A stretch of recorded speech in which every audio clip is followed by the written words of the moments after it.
Friends, ഇന്ന് വന്നിരിക്കുന്നത് ഒരു കുടം വെളുത്തുള്ളി ഉണ്ടെങ്കിൽ നമുക്ക് 1000 കാര്യങ്ങൾ ചെയ്യാം. ഇവൻ ഒരു അല്ലി മാത്രം മതി, നമുക്ക് ഒരുപാട് കാര്യങ്ങൾ ചെയ്യാൻ പറ്റും കേട്ടോ. അപ്പോൾ എല്ലാവർക്കും വെൽക്കം ബാക്ക് ടു ടേസ്റ്റി കറി.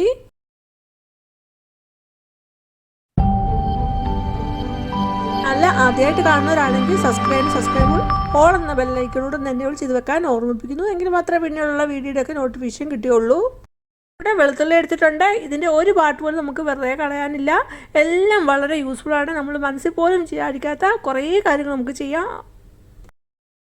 എടുത്തിരിക്കുന്ന വെളുത്തുള്ളിയിൽ നിന്ന് കുറച്ച് വെളുത്തുള്ളിയുടെ അല്ലിയൊക്കെ അടർത്തി എടുക്കുന്നുണ്ട്. എന്നിട്ട് ഒരു വെളുത്തുള്ളി അല്ലി എടുത്തിട്ട് അതിൻ്റെ തൊലിയൊക്കെ കളഞ്ഞിട്ട് എടുക്കുന്നുണ്ട്. ഇതെന്തിനു ഉപയോഗിക്കാൻ നോക്കാം.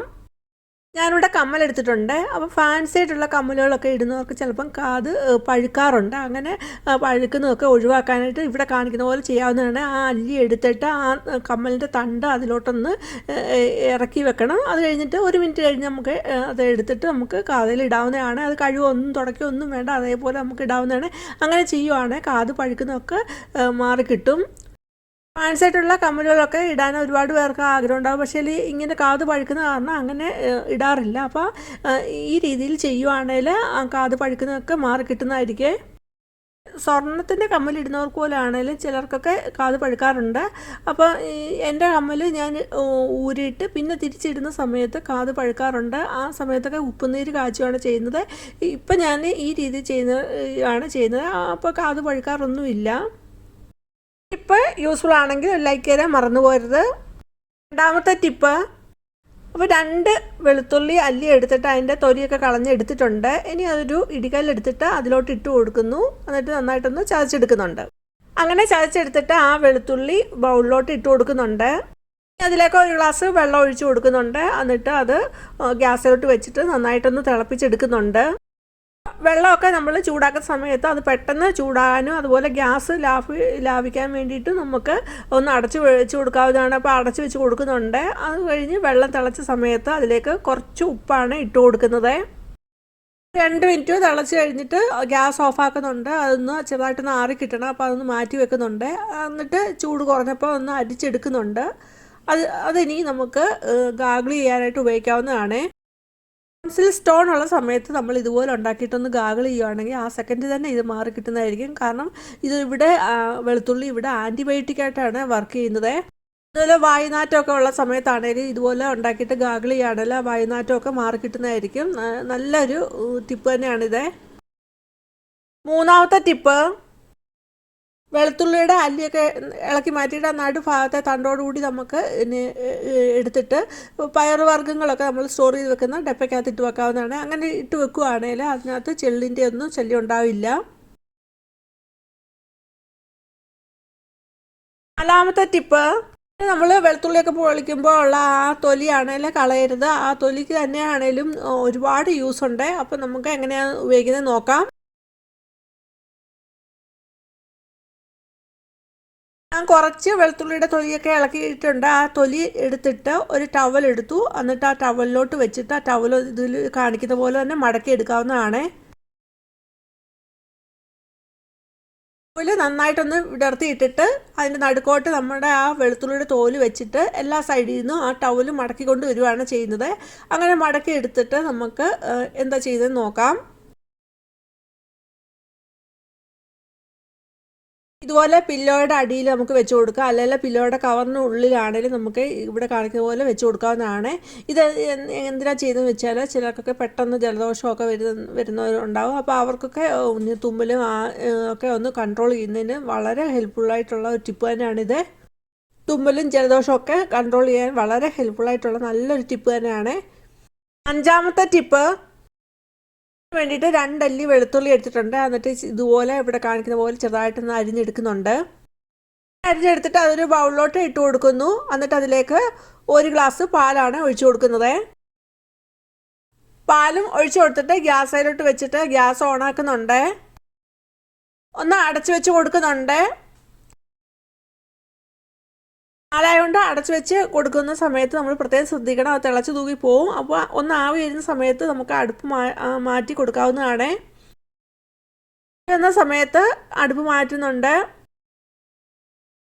ഒന്ന് ഇത് സ്പൂൺ കൊണ്ടൊന്ന് ഇടയ്ക്കിടയ്ക്ക് ഒന്ന് നന്നായിട്ടൊന്ന് ഇളക്കി കൊടുക്കുന്നുണ്ട്. അത് ഒന്ന് കുറച്ചൊന്ന് പറ്റി വരണം.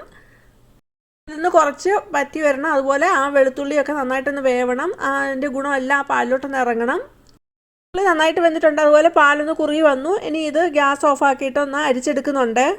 നമ്മൾ ഉപയോഗിക്കുന്നത് വെച്ചാൽ കൊളസ്ട്രോൾ ഉള്ളവർക്കാണെങ്കിൽ കൊളസ്ട്രോൾ കുറയുന്നതിനായിട്ട് ഇത് സഹായിക്കും. അപ്പം ഈ രീതിയിൽ പാല് കാച്ചി ഒന്നുകിൽ രാവിലെ അല്ലെങ്കിൽ ഈ രാത്രി കിടക്കാൻ പോകുന്നതിന് മുമ്പായിട്ട് നമുക്ക് കുടിക്കാവുന്നതാണ്. അങ്ങനെ നമ്മൾ കുടിക്കുകയാണെങ്കിൽ നമ്മുടെ കൊളസ്ട്രോൾ കുറയുന്നതിനായിട്ട് സഹായിക്കുന്നതാണ്. ഏതെങ്കിലും ഒരു നേരം മതി. നമുക്ക് സൂട്ടബിളായിട്ടുള്ള ടൈം ഏതാ ആ ടൈമിൽ ഇതുപോലെ കാച്ചി കുടിച്ചാൽ മതി. ആറാമത്തെ ടിപ്പ്, അതിന് വേണ്ടിയിട്ട് കുറച്ച് അല്ലി വെളുത്തുള്ളി അടത്തി എടുക്കുന്നുണ്ട്. എന്നിട്ട് അത് ഇടികല്ലിലോട്ട് ഇട്ട് കൊടുക്കുന്നു. നമ്മൾ ആ തോലോടുകൂടി ആണ് വെളുത്തുള്ളി ചതച്ചെടുക്കുന്നത്. ചതച്ചെടുത്തിട്ട് ഒരു ബൗളിലോട്ട് ഇട്ട് കൊടുക്കുന്നു. എന്നിട്ട് അതിലേക്ക് 2 ഗ്ലാസോളം വെള്ളം ഒഴിച്ചു കൊടുക്കുന്നുണ്ട്. ഇനി ഇത് ഗ്യാസിലോട്ട് വെച്ചിട്ട് ഗ്യാസ് ഓണാക്കുന്നുണ്ട്. എന്നിട്ട് ഇത് തിളയ്ക്കാനായിട്ട് വെയിറ്റ് ചെയ്യുന്നു.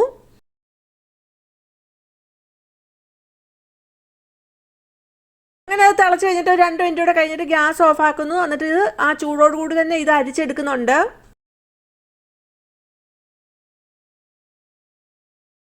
എന്നിട്ട് അതിലേക്ക് 1 ടേബിൾ സ്പൂണ് ബേക്കിംഗ് സോഡയാണ് ഇട്ട് കൊടുക്കുന്നത്. ബേക്കിംഗ് സോഡ ഇട്ട് കൊടുക്കുമ്പോൾ അവിടെ ഒരു കെമിക്കൽ റിയാക്ഷൻ നടക്കുന്നതായിട്ട് കാണാവുന്നതാണ്.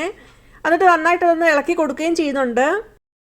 ഇതെന്തിനാന്ന് വെച്ചാൽ നമ്മൾ രാത്രി കിടക്കാൻ പോകുന്നതിന് മുമ്പ് ഇതുപോലെ ഉണ്ടാക്കിയിട്ട് ആ ചൂടോടുകൂടി തന്നെ വേണം ഇത് എടുക്കാനായിട്ട്. എന്നിട്ട് നമുക്ക് വാഷ് ബേസിന്, സിങ്ക്, അതുപോലെ ക്ലോസറ്റിലൊക്കെ ഇത് ഒഴിച്ചു കൊടുക്കാവുന്നതാണ്. നല്ലൊരു അണുനാശിനിയാണ് ഇത്. സിങ്കിൽ കൂടെ ചെറിയ ജീവികളൊക്കെ കയറി വരും. അപ്പോൾ അതിനെയൊക്കെ ഒഴിവാക്കാനും ആ സ്മെല്ല് കാരണം ആ ചെറിയ ജീവികളൊക്കെ വരുന്നത് ഒഴിവാക്കാനും, അതുപോലെ വാഷ് ബേസിലുള്ള സ്മെല്ലൊക്കെ മാറുന്നതിനും, അതുപോലെ ക്ലോസറ്റിലൊക്കെ ഒഴിക്കുകയാണ് അവിടെയുള്ള ചെറിയ ചെറിയ അണുക്കളൊക്കെ ചത്തുപോകുന്നതിനൊക്കെ ഇതുപോലെ ചെയ്താൽ സഹായിക്കുന്നതാണ്. രാത്രിയിൽ കിടക്കാൻ പോകുന്നതിന് മുമ്പ് ഇതുപോലെ ഉണ്ടാക്കിയിട്ട് നമുക്ക് ക്ലോസറ്റിലൊക്കെ ഒഴിച്ചു കൊടുക്കുക. എന്നിട്ട് രാവിലെ ഒന്ന് ജസ്റ്റ് ഒന്ന് ഫ്ലഷ് ചെയ്താൽ മതി. നല്ലൊരു അണുനാശിനിയാണ്. 7ാമത്തെ ടിപ്പ്, ഞാൻ പറഞ്ഞില്ലേ വെളുത്തുള്ളിയുടെ ഒരു ഭാഗം പോലും നമുക്ക് വെറുതെ കളയാനില്ല. അപ്പോൾ ഞാൻ തൊലി വെച്ചിട്ട് വേറൊരു ടിപ്പ് കാണിച്ചായിരുന്നു. അതുപോലെ നെടുക്കത്തെ ആ ഭാഗം വെച്ചിട്ട് ഒരു ടിപ്പ് കാണിച്ചു. ഇനി ആ തൊലി വെച്ചിട്ട് തന്നെ വേറൊരു ടിപ്പാണ് കാണിക്കുന്നത്. കുറച്ച് വെളുത്തുള്ളിയുടെ തോലെടുത്തിട്ടുണ്ട്. അപ്പോൾ അതൊന്ന് ചെറുതായിട്ടൊന്ന് ഞെരടി പൊടിച്ച് ഒന്ന് എടുക്കുന്നുണ്ട്.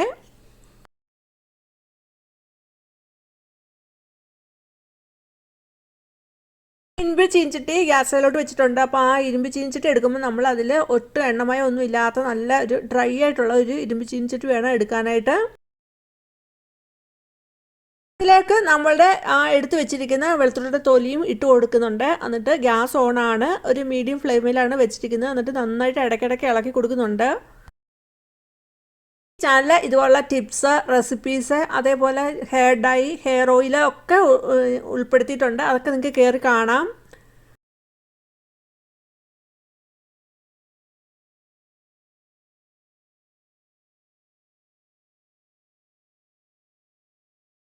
ഇടയ്ക്കിടയ്ക്ക് ഇളക്കി കൊടുത്ത് ഈ ഒരു കളറിലാകുമ്പോൾ നമുക്ക് ഇത് ഗ്യാസ് ഓഫ് ആക്കുന്നുണ്ട്. എന്നിട്ട് തണുക്കാനായിട്ട് മാറ്റി വെക്കുന്നു. തണുത്ത് കഴിഞ്ഞിട്ട് നമുക്ക് ഒരു മിക്സിയുടെ ജാറിലോട്ടിട്ട് നമുക്ക് പൊടിച്ചെടുക്കാവുന്നതാണ്. ചെറിയ ജാറിലോട്ടിട്ട് നന്നായിട്ടൊന്ന് പൊടിച്ചെടുക്കുന്നുണ്ട്. എന്നിട്ട് ഒരു അരിപ്പയിലോട്ട് ഇട്ട് നന്നായിട്ടൊന്ന് അരിച്ചെടുക്കുന്നുണ്ട്. നമുക്ക് നല്ല ഫൈനായിട്ടുള്ള പൊടിയാണ് വേണ്ടത്. ഇങ്ങനെ ഉണ്ടാക്കി എടുത്തിട്ട് നമുക്ക് ഒന്നുകിൽ വെളിച്ചെണ്ണയിൽ മിക്സാക്കി എടുക്കുക, അല്ലെങ്കിൽ വാസലിൻ ചൂടാക്കിയിട്ട് അതിൽ മിക്സാക്കി എടുക്കുക, അല്ലെങ്കിൽ നമുക്ക് ഉപയോഗിക്കാവുന്നത് അലോവേര ജെല്ലാണ്, അതിൽ മിക്സാക്കി എടുത്തിട്ട് വൈറ്റ് ഹെയർ ഉള്ള പാർട്ടിലൊക്കെ നമുക്കൊന്ന് അപ്ലൈ ചെയ്ത് കൊടുക്കാവുന്നതാണ്. അപ്പോൾ നമുക്ക് ഇൻസ്റ്റൻ്റായിട്ട് ഉപയോഗിക്കാൻ പറ്റിയ നല്ലൊരു നാച്ചുറൽ ഹെയർ ഡൈ ആണ്. നീല അമരിയും ഹെന്ന പൗഡറൊക്കെ ഉപയോഗിക്കുന്ന ചില അലർജി ഉള്ളവർക്കൊക്കെ ഈ രീതിയിൽ ഉപയോഗിക്കാവുന്നതാണ്. നാച്ചുറൽ ഹെയർ ഡൈ, അതുപോലെ ഹെയർ ഓയിലിൻ്റെ ഒക്കെ വീഡിയോ അപ്ലോഡ് ആക്കിയിട്ടുണ്ട്. അതൊക്കെ നിങ്ങൾക്ക് കയറി കാണാം. വളരെ യൂസ്ഫുൾ ആയിട്ടുള്ള ഹെയർ ഡൈയും ഹെയർ ഓയിലൊക്കെയാണ്. 8ാമത്തെ ടിപ്പ്, ഒരു വെളുത്തുള്ളി എടുത്തിട്ടുണ്ട്. അതിൻ്റെ തൊലിയൊക്കെ കളഞ്ഞാണ് അതിലോട്ട് 3 ഗ്രാമ്പും കുത്തി കൊടുക്കുന്നുണ്ട്. ഇതുപോലെ എടുത്തിട്ട് നമുക്ക് വിൻഡോയുടെ സൈഡിൽ, അതുപോലെ എലി ശല്യം, പല്ലി ശല്യം, പാറ്റ ശല്യം ഒക്കെ ഉള്ള സ്ഥലങ്ങളിൽ ഇത് കൊണ്ടുവെക്കുകയാണെങ്കിൽ ഇതിൻ്റെ സ്മെല്ലടിച്ചിട്ട് ആ സ്ഥലത്തോട്ടൊന്നും ഈ ചെറു ജീവികളൊന്നും വരത്തില്ല. ഉള്ളിൽ കൂടുതലും സൾഫറിൻ്റെ സ്മെല്ലാണ് വരുന്നത്. അപ്പോൾ ആ സൾഫറിൻ്റെ സ്മെല്ല് ഈ ജീവികൾക്കൊന്നും ഒട്ടും ഇഷ്ടമുള്ള സ്മെല്ലല്ല. അപ്പോൾ ആ ഗ്രാമ്പൂവിൻ്റെ ഇതോടെ കൂടിയിട്ട് നല്ലൊരു റിപ്പലൻ്റായിട്ട് നമുക്ക് ഉപയോഗിക്കാൻ പറ്റിയതാണ്. അടുത്ത 9ാമത്തെ ടിപ്പ്, അല്ലി വെളുത്തുള്ളി എടുത്തിട്ടുണ്ട്, അതിൻ്റെ തോലൊന്നും കളഞ്ഞിട്ടില്ല, ഇടികല്ലിലോട്ട് ഇട്ട് കൊടുത്തിട്ടൊന്ന് ചതയ്ക്കുന്നുണ്ട്. അങ്ങനെ ഒന്ന് ചതച്ചെടുത്തിട്ട് പിന്നീട് അതിലേക്ക് പെരിഞ്ചീരകമാണ് ഇട്ട് കൊടുക്കുന്നത്, അത് നന്നായിട്ടൊന്ന് ചതച്ചെടുക്കുന്നുണ്ട്. ഇപ്പോൾ ഈ ചതച്ച മിക്സ് ഒരു ബൗളിലോട്ട് എടുക്കുന്നുണ്ട്. ഉള്ളി വെച്ചിട്ട് ഒരുപാട് ടിപ്പുകളുണ്ട്. അപ്പോൾ നിങ്ങൾക്ക് അറിയാവുന്ന ടിപ്പുകളൊക്കെ ഒന്ന് കമൻറ്റ് ചെയ്യണേ. അതിലേക്ക് ഒരു 1/4 ടീസ്പൂണ് മഞ്ഞൾപ്പൊടിയാണ് ഇട്ട് കൊടുക്കുന്നത്. എന്നിട്ട് നന്നായിട്ടൊന്ന് മിക്സ് ചെയ്തെടുക്കുന്നുണ്ട്. പിന്നീട് നമുക്ക് വേണ്ടത് കടുകെണ്ണയാണ്. അപ്പോൾ കടുകെണ്ണ കുറച്ച് അതിലൊക്കെ ഒഴിച്ചു കൊടുത്തിട്ട് നന്നായിട്ട് മിക്സ് ചെയ്തെടുക്കുന്നുണ്ട്. മിക്സ് ചെയ്തെടുത്തിട്ട് ഒരു മൺചീരാത് എടുത്തിട്ടുണ്ട്, ആ മൺചീരാതിലോട്ട് ഇത് ഒഴിച്ചു കൊടുക്കുന്നുണ്ട്. എന്നിട്ട് നമുക്ക് ഇനി വേണ്ടിയത് ഒരു തിരിയാണ്. അപ്പോൾ ഞാൻ ഒരു സ്പെഷ്യൽ ടൈപ്പ് തിരിയാണ് എടുത്തിരിക്കുന്നത്. ഇതുണ്ടാക്കുന്ന രീതി ഞാൻ നേരത്തെ വീഡിയോ ഇട്ടിട്ടുണ്ട്, അത് നിങ്ങൾക്ക് കയറി കാണാവുന്നതാണ്. ആ തിരി അതിലോട്ട് വെച്ച് കൊടുത്തിട്ട് ഒന്ന് കത്തിക്കുന്നുണ്ട്. ഇങ്ങനെ ഉണ്ടാക്കിയിട്ട് സന്ധ്യാസമയത്ത് തിരി കത്തിക്കുകയാണെങ്കിൽ ചെറിയ ജീവികളുടെയും കൊതുകിൻ്റെയും ഒക്കെ ശല്യമൊക്കെ പൂർണ്ണമായിട്ട് തന്നെ മാറി കിട്ടുന്നതാണ്. ഇതുപോലുള്ള സ്മെല്ലൊന്നും ചെറിയ ജീവികൾക്കും കൊതുകിനും ഒന്നും ഒട്ടും ഇഷ്ടമില്ല, ആ സ്ഥലത്തോട്ട് പോലും ഇത് വരത്തില്ല. അതേ സമയത്ത് നമുക്ക് വീടിന് വെളിയിലും അതുപോലെ വീടിനകത്തൊക്കെ നമുക്ക് കൊതുകിൻ്റെ ശല്യമൊക്കെ ഉള്ള സ്ഥലത്ത് ഇത് കത്തിച്ച് വെക്കാവുന്നതാണ്. നമുക്ക് ഇതുപോലെ ഉണ്ടാക്കിയിട്ട് നമുക്ക് ഒരാഴ്ചത്തേക്ക് ഇതുപോലെ ഉണ്ടാക്കിയിട്ട് ഒരു കുപ്പിയിൽ സ്റ്റോർ ചെയ്ത് വെക്കാവുന്നതാണ്. എന്നിട്ട് ആവശ്യമുള്ള സമയത്ത് ഈ മൺചട്ടി അതിലോട്ട് ഒഴിച്ചു കൊടുത്ത് ഇതുപോലെ കത്തിച്ചെടുക്കാവുന്നതാണ്. മനസ്സിലായില്ലേ? വെളുത്തുള്ളിയുടെ ഒരു പാർട്ട് പോലും വെറുതെ കളയാനില്ല, എല്ലാം നമുക്ക് കിച്ചണിൽ ഉപയോഗിക്കാൻ പറ്റിയ നല്ല നല്ല ടിപ്പുകളാണ്. അപ്പോൾ ഇതൊക്കെ നിങ്ങൾ ഉപയോഗിച്ച് നോക്കുക. എന്നിട്ട് നിങ്ങളുടെ അഭിപ്രായമൊക്കെ പറയാനായിട്ട് മറന്നു പോകരുത്. ഈ ടിപ്സ് എല്ലാം നിങ്ങൾക്ക് വളരെ യൂസ്ഫുൾ ആണെന്ന് കരുതുന്നു. യൂസ്ഫുൾ ആണെങ്കിൽ ഒരു ലൈക്ക് തരുമോ, അതുപോലെ നിങ്ങളുടെ ഫാമിലിക്കും ഫ്രണ്ട്സിനും ഒന്ന് ഷെയർ ചെയ്ത് കൊടുക്കുക. ആദ്യമായിട്ട് കാണുന്ന ഒരു സബ്സ്ക്രൈബ് ഓൾ എന്ന ലൈക്കിനോട് ഒന്ന് എനേബിൾ ചെയ്ത് വെക്കുക. വേറൊരു വീഡിയോ ആയിട്ട് വരുന്നുണ്ടെങ്കിൽ ബൈ. Thanks for watching.